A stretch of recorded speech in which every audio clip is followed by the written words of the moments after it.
Aceh Tengah di samping memiliki potensi pada sektor pertanian dan pariwisata, juga dengan dan kita punya beberapa atraksi seni budaya.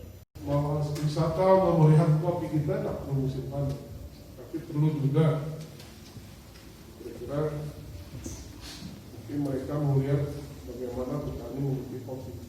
Dan kita sudah punya menggali, kemudian juga manusia brand Bayu. Itu kalau diciptakan itu di Karangapar, yang terjadi kan tingkat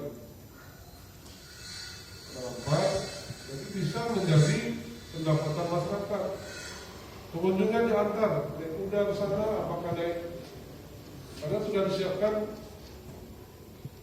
kendaraan roda 2, itu menjadi pendapatan untuk masyarakat. Tapi jangan mahal, manfaatkan Instagram, Facebook, YouTube, dan sarana informasi lainnya untuk mempromosikan pariwisata di Aceh Timur.